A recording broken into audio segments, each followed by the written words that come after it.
Venerable Pierre Toussaint was born a slave in Haiti. He was moved and then worked as an apprentice under a hairstylist in New York, becoming the most sought-after hairdresser of high society women. He gained freedom upon the death of his master and quickly became one of the country's first black entrepreneurs.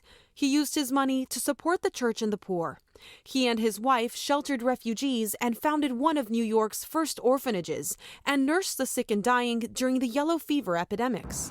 Servant of God, Mother Mary Elizabeth Lange founded the Oblate Sisters of Providence, the first religious congregation of African American women in the history of the church. They educated youth and educated freed slaves, provided a home for orphans, and nursed the terminally ill during the cholera epidemic and sheltered the elderly. Venerable HENRIETTE DELILLE founded the Congregation of the Sisters of the Holy Family in New Orleans, Louisiana. She and her sisters cared for the sick, helped the poor, and educated both free and enslaved. They also took in elderly women, opening America's first Catholic home for the elderly of its kind as recorded in the National Register.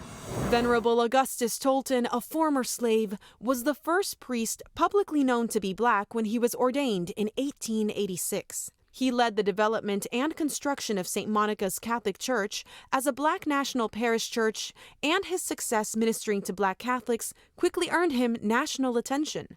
Many called him Good Father Gus. Servant of God Julia Greeley was known as the most enthusiastic promoter of devotion to the Sacred Heart of Jesus by the Jesuits who ran a parish in Denver.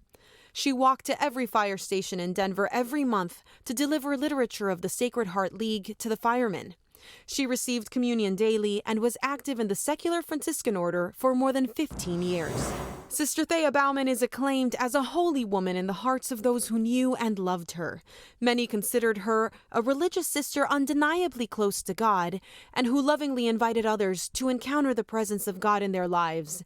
She became a highly acclaimed evangelizer, teacher, writer, and singer, sharing the joy of the gospel.